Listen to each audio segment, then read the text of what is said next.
Genesis, the origin of the world and of the human race, the creation and the fall, the creation of the world. In the beginning, God created heaven and earth. Now the earth was a formless void. There was darkness over the deep, with the divine wind sweeping over the waters. God said, "Let there be light," and there was light. God saw that the light was good, and God divided light from darkness. God called light day, and darkness he called night. Evening came and morning came, the first day. God said, "Let there be a vault through the middle of the waters to divide the waters into," and so it was. God made the vault, and it divided the waters under the vault from the waters above the vault. God called the vault heaven. Evening came and morning came, the second day. God said, "Let the waters under heaven come together into a single mass, and let dry land appear," and so it was. God called the dry land earth, and the mass of waters sea. And God saw that it was good. God said, "Let the earth produce vegetation, seed-bearing plants, and fruit trees on earth, bearing fruit with their seed inside, each corresponding to its own species." And so it was.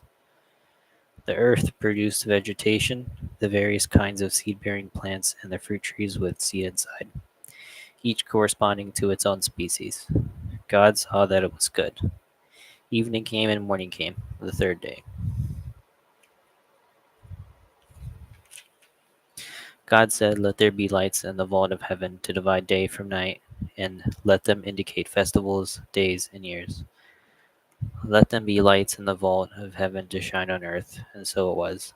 God made the two great lights, the greater light to govern the day, the smaller light to govern the night, and the stars. God set them in the vault of heaven to shine on the earth, to govern the day and the night, and to divide light from darkness. God saw that it was good. Evening came and morning came, the fourth day. God said, "Let the waters be alive with a swarm of living creatures, and let birds wing their way above the earth across the vault of heaven." And so it was. God created sea monsters and all the creatures that glide and teem in the waters, in their own species, and winged birds in their own species. God saw that it was good. God blessed them, saying, "Be fruitful, multiply, and fill the waters of the seas, and let the birds multiply on land." Evening came and morning came, the fifth day. God said, "Let the earth produce every kind of living creature in its own species, cattle, creeping things, and wild animals of all kinds." And so it was. God made wild animals in their own species, and cattle in theirs, and every creature that crawls along the earth in its own species. God saw that it was good. God said, "Let us make man in our own image, in the likeness of ourselves, and let them be masters of the fish of the sea, the birds of heaven, the cattle, and the wild animals, and all the creatures that creep along the ground." God created man in the image of himself. In the image of God, he created him. Male and female, he created them. God blessed them, saying to them, "Be fruitful, multiply, fill the earth, and subdue it. Be the masters of the fish of the sea, the birds of heaven, and all the living creatures that move on earth." God also said, "Look, to you I give all the seed-bearing plants everywhere on the surface of the earth, and all the trees with seed-bearing fruits. This will be your food. And to all the wild animals, all the birds of heaven, and all the living creatures that creep along the ground, I give all the foliage of the plants as their food." And so it was. God saw all he had made, and indeed it was very good. Evening came and morning came, the sixth day. Thus heaven and earth were completed with all their array. On the seventh day, God had completed the work he had been doing. He rested on the seventh day after all the work he had been doing. God blessed the seventh day and made it holy, because on that day he rested after all his work of creating. Such was the story of heaven and earth as they were created. Paradise and the test of free will.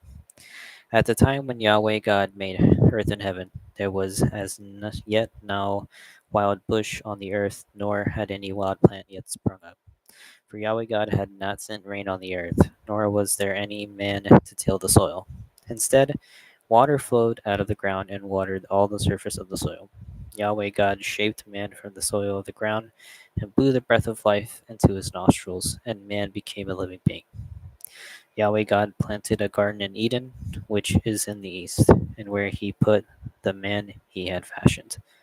From the soil, Yahweh God caused to grow every kind of tree, enticing to look at and good to eat, with the tree of life in the middle of the garden, and the tree of knowledge of good and evil. A river flowed from Eden to water the garden. From there, it divided to make four streams. The first is named the Pishon, and this winds all through the land of Havilah, where there is gold. The gold of this country is pure. Bdellium and cornelian stone are found there. The second river is named Gihon, and this winds all through the land of Cush. The third river is named the Tigris, and this flows to the east of Asher. The four rivers is the Euphrates.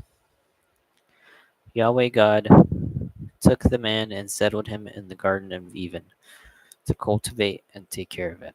Then Yahweh God gave the man this command: You are free to eat of all the trees in the garden, but of the tree of the knowledge of good and evil you are not to eat. For the day you eat that, you are doomed to die. Yahweh God said, It is not right that man should be alone. I shall make him a helper. So from the soil Yahweh God fashioned all the wild animals and all the birds of heaven. These he brought to the man to see what he would call them. Each one was to bear the name the man would give it. The man gave names to all the cattle, all the birds of heaven, and all the wild animals, but no helper suitable for the man was found for him. Then Yahweh God made the man fall into a deep sleep, and while he was asleep, he took one of his ribs and closed the flesh up again forthwith. Yahweh God fashioned the rib he had taken from the man into a woman, and brought her to the man. And the man said, This one at last is bone of my bones and flesh of my flesh. She is to be called woman, because she was taken from man. This is why a man leaves his father and mother and becomes attached to his wife, and they become one flesh. Now both of them were naked, the man and his wife, but they felt no shame before each other. The fall. Now the snake was the most subtle of all the wild animals that Yahweh God had made. It asked the woman, Did God really say you were not to eat from any of the trees in the garden? The woman answered the snake, We may eat the fruit of the trees in the garden, but of the fruit of the tree in the middle of the garden, God said, You must not eat it, nor touch it, under pain of death. Then the snake said to the woman, No, you will not die. God knows, in fact, that the day you eat it, your eyes will be opened and you will be like gods, knowing good from evil. The woman saw the tree was good to eat and pleasing to the eye, and that it was enticing for the wisdom that it could give. So he took some of its fruit and ate it. She also gave some to her husband who was with her, and he ate it. Then the eyes of both of them were opened, and they realized that they were naked. So they sewed fig leaves together to make themselves loin clothes. The man and his wife heard the sound of Yahweh God walking in the garden and in the cool of the day, and they hid from Yahweh God among the trees of the garden. But Yahweh God called to the man, Where are you? He asked. I heard the sound of you in the garden, he replied. I was afraid because I was naked, so I hid. Who told you that you were naked? He asked. Have you been eating from the tree I forbade you to eat? The man replied, It was the woman you put with me. She gave me some fruit from the tree, and I ate it. Then Yahweh God said to the woman, Why did you do that? The woman replied, The snake tempted me, and I ate. Then Yahweh God said to the snake, Because you have done this, accursed be you of all animals wild and tame. On your belly you will go, and on dust you will feed, as long as you live. I shall put enmity between you and the woman, and between your offspring and hers. It will bruise your head, and you will strike its heel. To the woman he said, I shall give you intense pain and childbearing. You will give birth to your child in pain, children in pain. Your yearning will be for your husband, and he will dominate you. To the man he said, because you listened to the voice of your wife and ate from the tree of which I have forbidden you to eat, accursed be the soil because of you. Painfully will you get your food from it as long as you live. It will yield you brambles and thistles as you eat the produce of the land. By the sweat of your face will you earn your food until you return to the ground as you were taken from it. For dust you are, and to dust you shall return. The man named his wife Eve, because she was the mother of all those who live. Yahweh God made tunics of skin for the man and his wife and clothed them. And Yahweh God said, now that man has become like one of us and knowing good from evil, he must not be allowed to reach out his hand and pick from the tree of life too, and eat and live forever. So Yahweh God expelled him from the Garden of Eden to till the soil from which he had taken. He banished the man, and in front of the Garden of Eden he posted the great winged creatures and the fiery flashing sword to guard the way to the tree of life. Cain and Abel. The man had intercourse with his wife Eve, and she conceived and gave birth to Cain. I have acquired a man with the help of Yahweh, she said. She gave birth to a second child, Abel, the brother of Cain. Now Abel became a shepherd and kept flocks, while Cain tilled the soil. Time passed, and Cain brought some of the produce of the soil as an offering for Yahweh, while Abel, for his part, brought the firstborn of his flock and some of their fat as well. Yahweh looked with favor on Abel and his offering, but he did not look with favor on Cain and his offering. And Cain was very angry and downcast. Yahweh asked Cain, why are you angry and downcast? If you are doing right, surely you ought to hold your head high. But if you are not doing right, sin is crouching at the door, hungry to get you. You can still master him. Cain said to his brother Abel, let us go out. And while they were in the open country, Cain set on his brother Abel and killed him. Yahweh asked Cain, where is your brother Abel? I do not know, he replied. Am I my brother's guardian? What have you done? Yahweh asked, listen, your brother's blood is crying out to me from the ground. Now be cursed and banned from the ground that has opened its mouth to receive your brother's blood at your hands.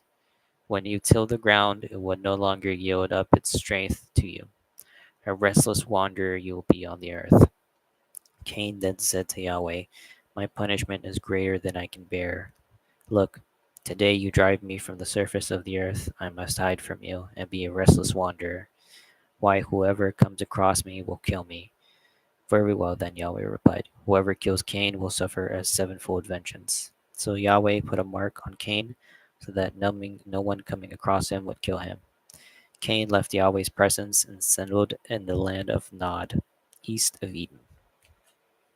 The descendants of Cain. Cain had intercourse with his wife, and she conceived and gave birth to Enoch. He became the founder of a city and gave the city the name of his son Enoch. Enoch fathered Irad, and Irad fathered Mahujal. Mahujal fathered Methushal, and Methushal fathered Lamech. Lamech married two women. The name of the first was Ada, and the name of the second was Zillah. Ada gave birth to Jabal. He was the ancestor of tent-dwelling herdsmen. His brother's name was Jubal. He was the ancestor of all who played the harp and the pipe. As for Zillah, she gave birth to Tubal-Cain. He was the ancestor of all who worked copper and iron. Tubal-Cain's sister was the mom. Lamech said to his wives, Ada and Zillah, hear my voice. Wives of Lamech, listen to what I say. I killed a man for wounding me, a boy for striking me. Sevenfold vengeance for Cain, but 77-fold for Lamech. Seth and his descendants. Adam had intercourse with his wife, and she gave birth to a son whom she named Seth. Because God has granted me other offspring, she said, in place of Abel, since Cain has killed him. A son was born to Seth, and he named him Enosh. This man was the first to invoke the name Yahweh, the patriarchs before the flood. This is the world of Adam's descendants. On the day that God created Adam, he made him in the likeness of God. Male and female, he created them. He blessed them and gave them the name man when they were created. When Adam was 130 years old, he fathered a son in his likeness after his image and called him Seth. Adam lived for 800 years after the birth of Seth, and he fathered sons and daughters. In all, Adam lived for 937 years. Then he died. When Seth was 150 years old, he fathered Enosh. After the birth of Enosh, Seth lived for 807 years. He fathered sons and daughters. In all, Seth lived for 912 years. Then he died. When Enosh was 99 years old, he fathered Canaan. After the birth of Canaan, Enosh lived for 815 years, and he fathered sons and daughters. In all, Enosh lived for 905 years. Then he died. When Canaan was 70 years old, he fathered Mahalalel. After the birth of Mahalalel, Canaan lived for 840 years, and he fathered sons and daughters. In all, Canaan lived for 910 years, then he died. When Mahalalel was 65 years old, he fathered Jared. After the birth of Jared, Mahalalel lived for 830 years, and he fathered sons and daughters. In all, Mahalalel lived for 895 years, then he died. When Jared was 162 years old, he fathered Enoch. After the birth of Enoch, Jared lived for 800 years, and he fathered sons and daughters. In all, Jared lived for 962 years. Then he died. When Enoch was 65 years old, he fathered Methuselah. Methuselah. Enoch walked with God. After the birth of Methuselah, Enoch lived for 300 years, and he fathered sons and daughters.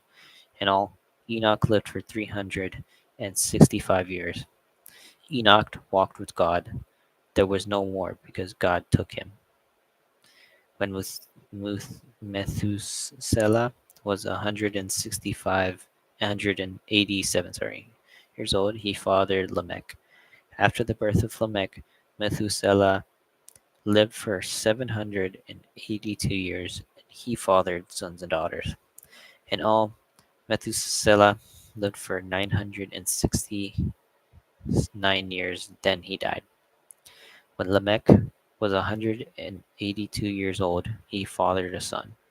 He gave him the name Noah because he said, "Here is one who will give us, in the midst of our toil and laboring of our hands, a consolation out of the very soil that Yahweh cursed." After the birth of Noah, Lamech lived for 590 years, 95 years, and fathered sons and daughters. In all, Lamech lived for 777 years. Then he died.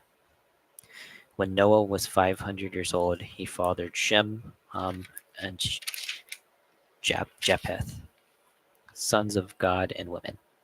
When people began being numerous on earth, and daughters had been born to them, the sons of God, looking at the women, saw how beautiful they were and married as many as they chose. Yahweh said, "My spirit cannot be indefinitely responsible for human beings who are only flesh. Let the time allowed each be 120 years." The Nephilim were on earth in those days, and even afterwards, where the sons of God resorted to the women and had children by them. These were the heroes of days gone by, men of renown. The flood. The corruption of humanity. Yahweh saw that human wickedness was great on earth, and that his heart contrived nothing but wicked schemes all day long. Yahweh regretted having made human beings on earth, and was grieved at heart. And Yahweh said, I shall rid the surface of the earth of the human beings whom I have created, human and animal, the creeping things and the birds of heaven, for I regret having made them. But Noah won Yahweh's favor. This is the story of Noah. Noah was a good man, an upright man among his contemporaries, and he walked with God. Noah fathered three sons, Shem, Ham, and Japheth. God saw that the earth was corrupt and full of lawlessness. God looked at the earth. It was corrupt, for corrupt were the ways of all living things on earth. Preparations for the flood. God said to Noah, I have decided that the end has come for all living things, for the earth is full of lawlessness because of human beings. So I am now about to destroy them and the earth. Make yourself an ark out of resinous wood. Make it of reeds and caulk it with pitch inside and out. This is how to make it. The length of the ark is to be 300 cubits, its breadth 50 cubits, and its height 30 cubits. Make a roof to the ark, building it to a cubit height. Put the entrance and the side of the ark, which is to be made with lower, second, and third decks. For my part, I am going to send the flood, the waters on earth, to destroy all living things, having the breath of life under heaven. Everything on earth is to perish. But with you I shall establish my covenant, and you will go aboard the ark, yourself, your sons, your wife, and your sons' wives along with you. From all living creatures, from all living things, each. You must take two of each kind aboard the ark to save their lives with yours. They must be a male and a female. Of every species of bird, of every animal, of every kind of creature that creeps along the ground, two must go with you so that their lives may be saved. For your part, provide yourself with eatables of all kinds, and lay in store of them to serve as food for yourself and them. Noah did this exactly as God commanded he did. God commanded him he did. Yahweh said to Noah, Go aboard the ark, you and all of your household, for you alone of your contemporaries do I see before me as an upright man. Of every animal he must take 7 pairs, a male and its female. Of the unclean animals you must take 1 pair, a male and its female. And the birds of heaven 7 pairs, and a male and its female, to preserve their species throughout the earth. For in 7 days' time I shall make it rain on earth for 40 days and 40 nights, and I shall wipe every creature I have made off the face of the earth. Noah did exactly as Yahweh commanded him. Noah was 600 years old when the flood came, the waters over the earth. Noah, with his sons, his wife, and his sons' wives, boarded the ark to escape the waters of the flood. Of the clean animals and the animals that are not clean, of the birds and all the creeps along the ground, 1 pair boarded the ark with Noah, 1 male and 1 female, as God had commanded Noah. 7 days later, the waters of the flood appeared on earth. In the 600th year of Noah's life, in the second month, and on the 17th day of the month, that very day, all the springs of the great deep burst through, and the sluices of heaven opened, and heavy rain fell on earth for 40 days and 40 nights. That very day, Noah and his sons, Shem, Ham, Japheth, boarded the ark with Noah's wife and the 3 wives of his sons, and with them every species of wild animals, every species of cattle, every species of creeping things that creep along the ground, every species of bird, everything that flies, everything with wings. 1 pair of all that was alive and had the breath of life, boarded the ark with Noah. And those went aboard were a male and a female of all that was alive, as God had commanded him. Then Yahweh shut him in. The flood. The flood lasted 40 days on earth. The water swelled, lifting the ark until it floated off the ground. The waters rose, swelling high above the ground, and the ark drifted away over the waters. The waters rose higher and higher above the ground until all the highest mountains under the whole of heaven were submerged. The waters reached their peak 15 cubits above the submerged mountains, and all the living things that stirred on earth perished: birds, cattle, wild animals, all the creatures swarming over the earth, and all human beings. Everything with the least breath of life in its nostrils, everything on dry land, died. Every living thing on the face of the earth was wiped out: people, animals, creeping things, and birds. They were wiped off the earth, and only Noah was left, and those with him in the ark. The waters maintained their level on earth for 150 days. The flood subsides. But God had Noah in mind, and all the wild animals and all the cattle that were with him in the ark. God sent a wind across the earth, and the waters began to subside. The springs of the deep and the sluices of heaven were stopped up, and the heavy rain from the heaven was held back. Little by little the waters ebbed from the earth, and after 150 days the waters fell. And in the seventh month, on the 17th day of that month, the ark came to rest on the mountains of Ararat. The waters gradually fell until the 10th month, when on the first day of the 10th month the mountain tops appeared.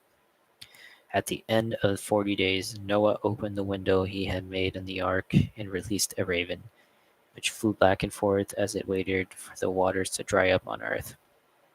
He then released the dove to see whether the waters were receding from the surface of the earth. But the dove, finding nowhere to perch, returned to him in the ark, for there was water over the whole surface of the earth.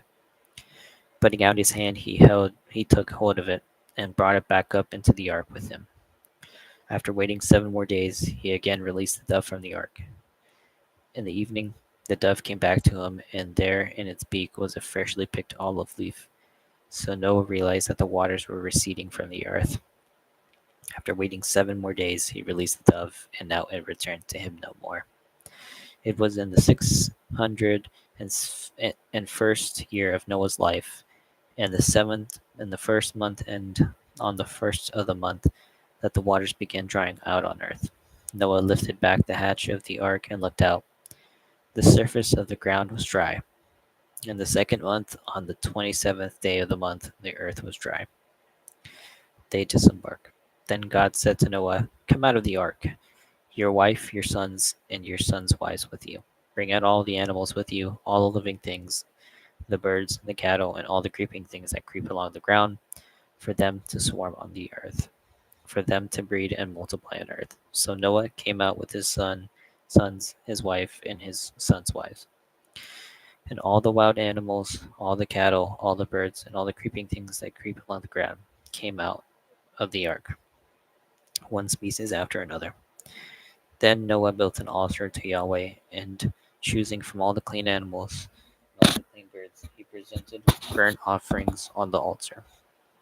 Yahweh smelt the pleasing smell and said to himself, "Never again will I curse the earth because of human beings, because their heart contrives evil from their infancy. Never again will I strike down every living thing as I have done.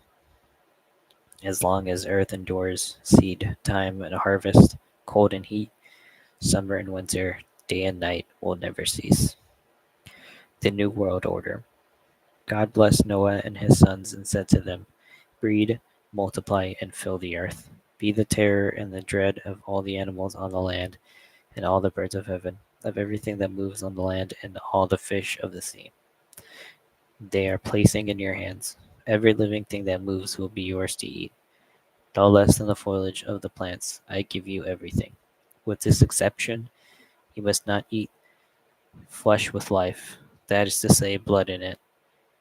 Then I shall demand account of your lifeblood too. I shall demand it of every animal and of man as regards his fellow man. I shall demand account for human life. He who sheds the blood of man, by man shall his blood be shed. For in the image of God was man created. Be fruitful then and multiply.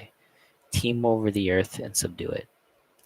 God spoke as to follow to Noah and his sons. I am now establishing my covenant with you and with your descendants to come, and with every living creature that was with you, birds, cattle, and every wild animal with you, everything that came out of the ark, every living thing on earth, and I shall maintain my covenant with you that never again shall all living things be destroyed by the waters of a flood, nor shall there ever again be a flood to devastate the earth. And this, God said, is the sign of the covenant which I now make between myself and you, every living creature with you, for all ages to come. I now set my bow in the clouds, and will be the signs of the covenant between me and the earth. When I gather the clouds over the earth, and the bow appears in the clouds, I shall recall the covenant between myself and you and every living creature, in a word, all living things, and never again will the waters become a flood to destroy all living things. When the bow is in the clouds, I shall see it and call to mind the eternal covenant between God and every living creature on earth, that is, all living things. That, God told Noah, is the sign of the covenant I have established between myself and all living things on earth. From the flood to Abraham, Noah and his sons. The sons of Noah who came out of the ark were Shem, Ham, and Japheth. Ham became the father of Canaan. These were Noah's sons, and from these the whole earth was peopled. Noah, a tiller of soil, was the first to plant the vine. He drank some of the wine, and while he was drunk, he laid uncovered in his tent. Ham, father of Canaan, saw his father naked and told his two brothers outside. Shem and Japheth took a cloak, and both they both put it over their shoulders, and walking away backwards, covered their father's nakedness. They kept their faces turned away, and they did not look at their father naked. When Noah awake from his stupor, he learned what his youngest son had done to him, and said, Accursed be Canaan, he shall be his brother's meanest slave. He added, Blessed be Yahweh, God of Shem, let Canaan be his slave. May God make space for Japheth. May he live in the tents of Shem, and let Canaan be his slave. After the flood, Noah lived 350 years. In all, Noah's life lasted 950 years. Then he died. The peopling of the earth. These are the descendants of Noah's sons: Shem, Ham, Japheth, to whom sons were born after the flood. Japheth's sons: Gomer, Magog, the Medes, Javan, Tubal, Meshish, Tiras. Gomer's sons: Ashkenaz, Riphath, Togorma. Javan's sons: Elisha,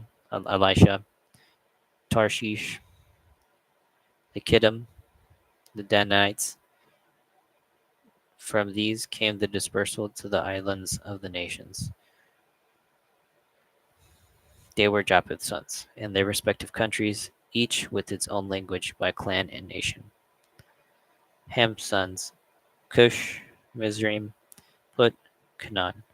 Cush's sons: Seba, Havilah, Sabdath, Ramah, Sabteka. Ramah's sons: Sheba, Dedan. Cush fathered Nimrod, who was the first potentate on earth. He was a mighty hunter in the eyes of Yahweh. Hence the saying, like Nimrod, a mighty hunter in the eyes of Yahweh. The mainstays of his empire were Babel, Erech, and Akkad, all of them in the land of Shinar. From this country came Ashur. He built Nineveh, Rehoboth, Ir, Kalal, and Rezin between Nineveh and Kalal, this being the capital. Mizraim fathered the people of Lud, of Anam, Lahab, Tapu, Tab, Taf, Naptu, Pathros, Kazla, and Caphtor, from which the Philistines came. Canaan fathered Sidon, his firstborn, Denheth, and the Jebusites, the Amorites, the Girgashites, Hivites, Archites, Sinites, Arvadites, Semarites, and Hamathites. Later, the Kenite clans spread out. The Kenite frontier stretched from Sidon all the way to Gerar near Gaza, all the way to Sodom, Gomorrah, Admah, and Zebum near Elisha. There were Ham's sons by clans and languages, by countries and nations. Shem too fathered sons, being ancestors of all the sons of Eber and Japheth's other brother. Shem's sons: Elam, Ashur, Aparshad, Lud, and Aram. Haram's sons: Uz, Hol, Gether, and Mash. Aparshad fathered Shalal, and Shalal fathered Eber. To Eber were born two sons. The first was called Peleg, because it was in his time that the earth was divided, and his brother was called Joktan.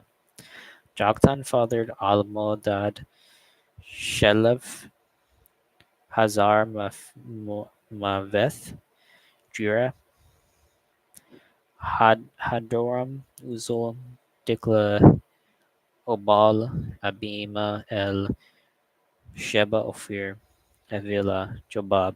All of these were sons of Joktan. They occupied a stretch of country from Mishal all the way to Sephar, the eastern mountain range.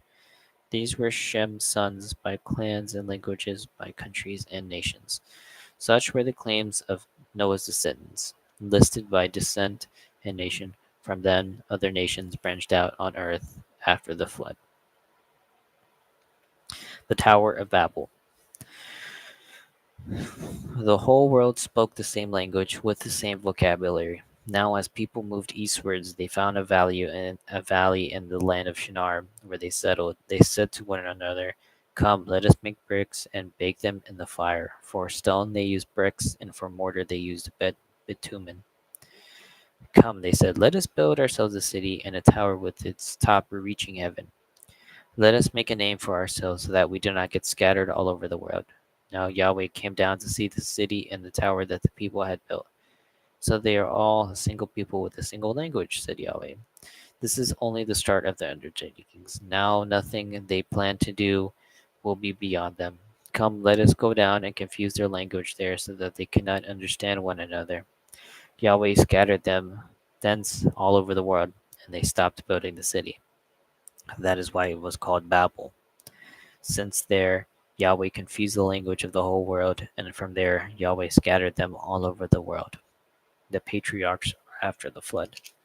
These are Shem's descendants. When Shem was 100 years old, he fathered Aparshad 2 years after the flood. After the birth of Aparshad, Shem lived 500 years and fathered sons and daughters. When Aparshad was 35 years old, he fathered Shelah. After the birth of Shelah, Aparshad lived 403 years and fathered sons and daughters. When Shelah was 30 years old, he fathered Eber. After the birth of Eber, Shelah lived 403 years old. 3 years, excuse me, 3 years and fathered sons and daughters. When Eber was 34 years old, he fathered Peleg. After the birth of Peleg, Eber lived 430 years and fathered sons and daughters. When Peleg was 30 years old, he fathered Ru. After the birth of Ru, Peleg lived 209 years and fathered sons and daughters. When Ru was 32 years old, he fathered Serug. After the birth of Serug, Ru lived 207 years and fathered sons and daughters.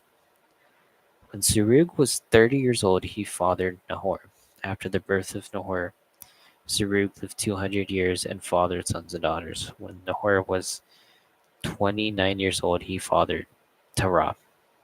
After the birth of Terah, Nahor lived 119 years and fathered sons and daughters. When Terah was 70 years old, he fathered Abram, Nahor, and Haran. The descendants of Terah. These are the Terah's descendants. Terah fathered Abram, Nahor, and Haran. Haran fathered Lot, Haran died in the presence of his father Terah in his native land. Of the Chaldeans. Abram and Nagor both married. Abram's wife was called Sarai. Nahor's wife was called Milcah, daughter of Haran, father of Milcah and Iscah. Sarai was barren and having no children. Terah took his son Abram, his grandson Lot, son of Haran, and his daughter-in-law to the wife of Abram, and made them leave of the Chaldeans to go to the land of Canaan. When on arrival in Haran, they settled there. Terah's life lasted 205 years, then died at Haran.